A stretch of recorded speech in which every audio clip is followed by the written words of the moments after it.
Good evening, everybody. Welcome back to Historical Lights Nightly Chat and Toast. I don't know what night it is. It's been a lot of them, but we're still here, still enjoying it. Robert, how you doing down there in Waco, man? Doing well here. Nice day, good weather. Got some regular work done and some Masonic work done. Nice. Out on the bridge again?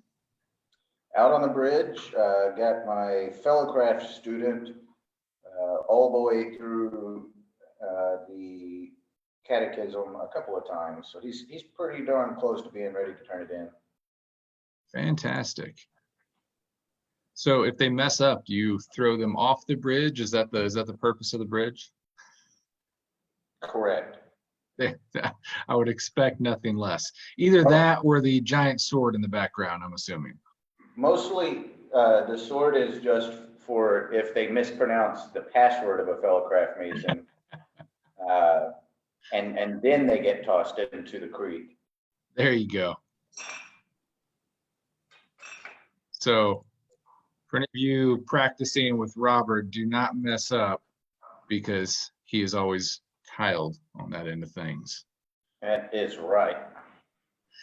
Fantastic. Well, getting back logged in here with the Facebook screen up. Seeing we got some guys coming on live again. Really appreciate all of you. We've got Most Worshipful in here with us. Got Brother Staley. Let me see who else we got popping in here.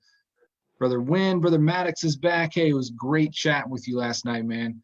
And just for you, my brother Maddox, we're bringing back the ever-ending bottle of the Powers whiskey. So we're working our way through, man. I'm proud of the dent that we've made, right? Who else we got on here? Brother David Neal, Kansas guy. Brother Justin Staley. Brother Gary Barber. Lots of Kansas guys. Awesome. Christopher Corbett, Peter Bach, Bill Kuntz, and the list goes on. And of course, my wife's in here getting everything shared out for us. So appreciate your labors too. And yeah, great. Everybody definitely keep dropping the comments. Like I've said in the days past, it's great to see how many people are watching live, but we don't know who you are exactly until you drop that comment. We can see your name. So let us know how everything's going on your end. And I'll just say something. Brother Maddox says the bottle never ends. But like we said last night, it was a good investment, right? It's like the Willy Wonka bottle.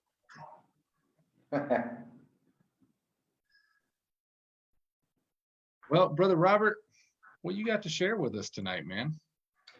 I've got an attendance pin from 100 years ago. The Grand Commandery of Texas, it met in Waco that year, which is why I have it. Ooh. And I picked this up on eBay about 4 days ago, and let's see if I can get some decent light on it. So you're not a time traveler. You weren't actually there to get it. Well, if I was, I wouldn't tell you. And it has the year 1920 there on it. That year, Brother John Sawtell was inducted, and that week as Grand Commander of Texas, Knights Templar, and it was almost exactly 100 years ago. I don't remember. I want to say April 18th, maybe, somewhere around there. Of course, back then, every year the big Commandery or Knights Templar events happened on Easter or close to, and it was a pretty big event, as you would expect. They met in the Waco Masonic Temple where my lodge was, and then they marched to the Grand Lodge a few blocks away with a stop at the Austin Avenue Methodist Church to attend a service, and then had their induction ceremonies and exemplification of degrees and orders. Pretty big event according to the newspapers. Nice. So I don't remember off the top of my head if we've actually chatted about that. Have you gone through the York Rite side? Are you Templar yourself, or? Yep. I received the Order of the Temple about 8 years ago. Fantastic. Awesome, man. Mhm. So, well, I won't go into detail about it, but I've got a Knights Templar sword hanging on my wall, and we've shared it on a historical light before, but that may be my share for tomorrow night. So, not going to go into great detail about it, but um, yeah, that it's always sparked my interest. I haven't gone through the order here. Just yeah, man, been crazy busy. You know, my father-in-law told me when I first came in, he was like, "Give it a year before you do anything. Give it a year." And I was like, That's "Yeah, yeah, yeah." yeah. And but I had a lot of family history, as I've talked about, and they were all in Scottish Rite, and it really sparked my interest. I'm like, well, I want to see what this whole Scottish Rite thing's about. And I swear, the joke is, no more than you're raised, you got a petition in your face. And that wasn't far off. And my father-in-law was telling me, oh, hold off on it. And I kind of went behind his back and signed up for Scottish Rite. Went through it. It was one day, and it was just, a dump truck of water over my head. So um, I got put into chairs, officer chair, pretty immediately after getting my third, and it just became super apparent to me, like really quickly, that I had a lot of work to do in Blue Lodge. So I kind of put that off, and I actually just got back involved with Scottish Rite this year. So I'm really excited to kind of dive in, because I'm not one that wants to just be a member. I want to get in and actually for myself be able to understand those degrees. And I'm just at the point now where I've been through that. I've got everything kind of work wise where I feel like I'm ready to take that on. So yeah, that's my next journey, man. I There's definitely certainly want worth to get through it. they're certainly worth studying. There's a lot for me to unpack there. I'll say regarding my experience in both briefly, uh, I was blown away by the orders, the chapter council and commandery through the York Rite. Absolutely beautiful ceremonies, and it was an amazing experience. And unfortunately, to be honest, pretty much my entire experience in the organization after that was disappointment. Uh, I was an officer for a couple of years in commandery, but really we weren't doing anything except for pretty abbreviated and watered down versions of everything. And so I dropped that after a few years. I'm no longer a member. Uh, but Scottish Rite was a little different. I was mostly disappointed by the degrees. I went through a 1 day ceremony like you, uh, and it was unenthusiastically performed. Uh, and of course, as you know, I've talked about on here, even before my Masonic career began, I'd started reading and annotating Morals and Dogma and was pretty well into it by the Yeah. time I joined Scottish Rite. So I had a pretty solid grasp of what to expect in Scottish Rite and didn't get that. But I stuck to it because I knew there was more to it than what I experienced that day. I served as an officer several years in my original valley until eventually I was just really disappointed, wasn't getting anything out of it, wasn't going anywhere. And I transferred, and I'm now a member of Austin Scottish Rite Valley, and it has been absolutely amazing. I've Uh, heard you say a lot of good things about it down there. I've got to get down there and check it out. yeah, man, I hope you do. I'm part of the education team there, and we do an intensive study of each degree, or I should say, of one degree per stated meeting, and really go over it a lot. What it means symbolically, artistically, historically, etymologically, and then practically what we can do with it as modern men.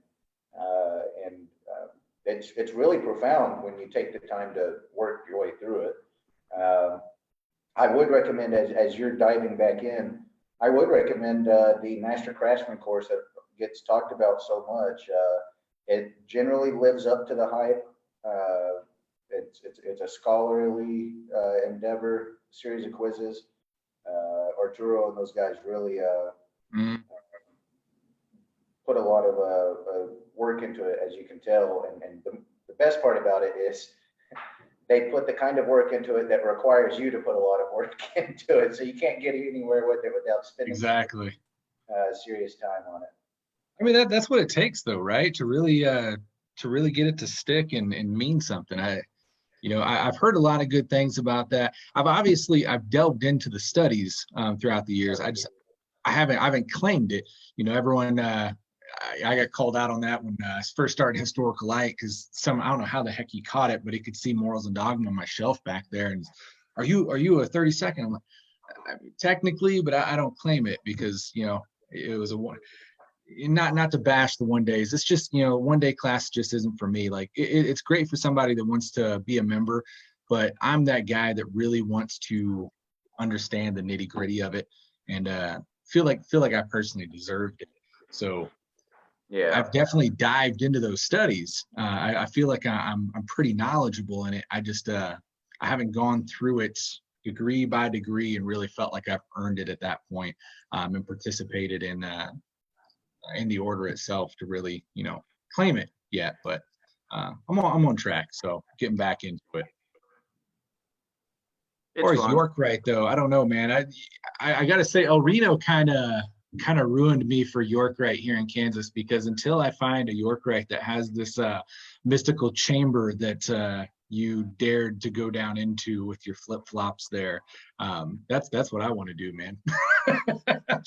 I don't know of one around here, so if their building's old, they probably have it. They might not use it, but they probably have it. Right. I think that really. What the hell? You got stuff flying around in here. Left the back door open. Having talked up Scottish Rite and York Rite, I will caveat all of that by saying I'm not one of those guys who think necessarily that you have to continue Scottish Rite or York Rite. I do believe that the craft degrees of Masonry are Pandora's boxes of education and philosophy and enlightenment.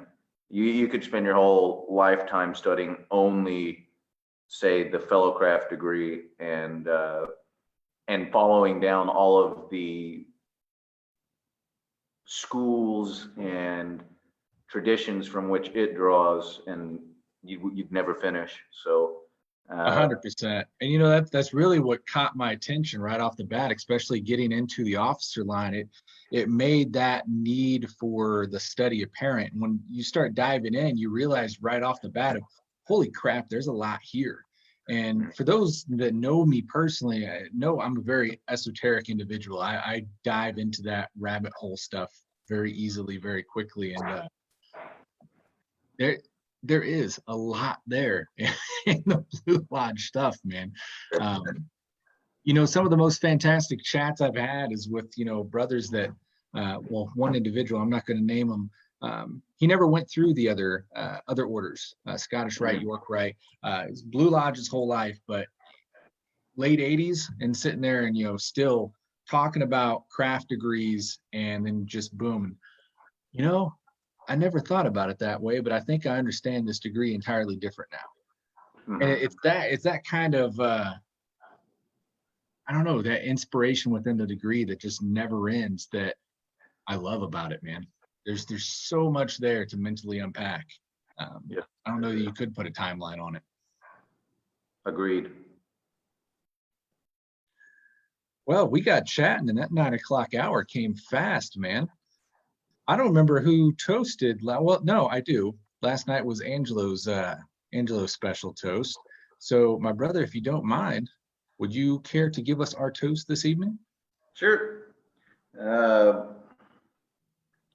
To the absent brethren, wherever you are, all the brethren we miss, all the brethren we have not yet met, I hope to meet you soon. And for those we're missing, I hope to see you soon. Cheers. Cheers to the absent brethren.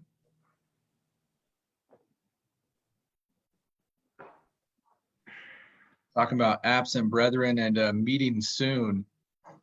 We were one of our last degrees we had at the lodge, and I may have shared this story with you.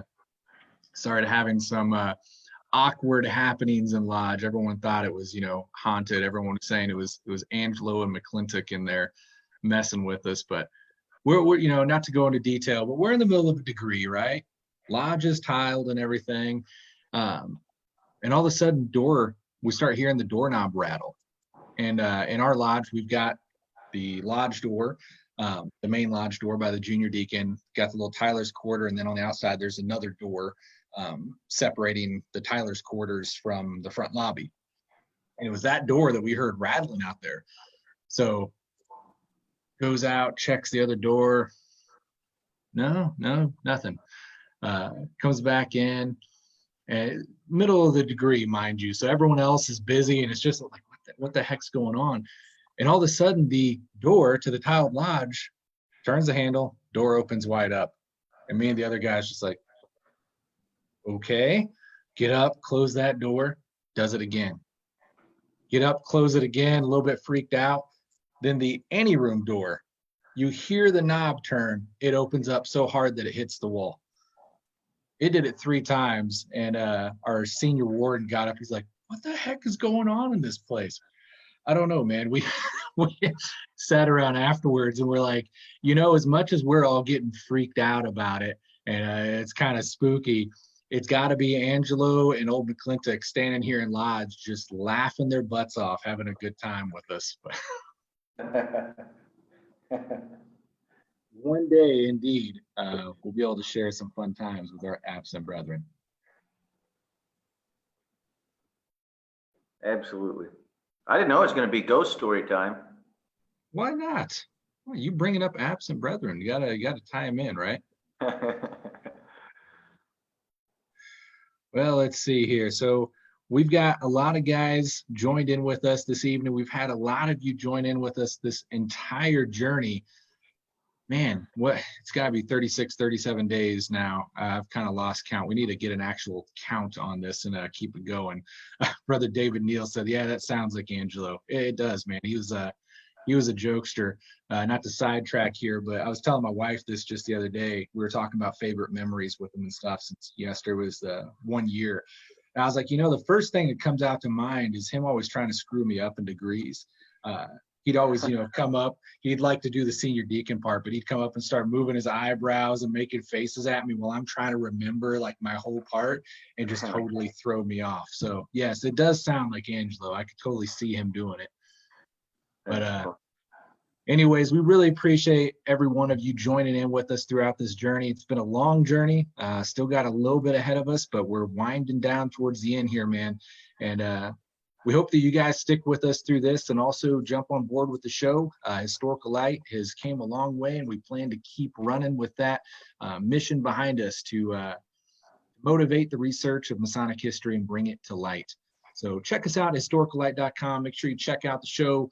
Find us on YouTube, find us on the podcast, and subscribe and like. And check us out on the Facebook group as well. And we'll see you guys there until tomorrow. 8:45 Central Standard Time. Share some more history. Another toast. Take care. Be well. Save history. See you guys.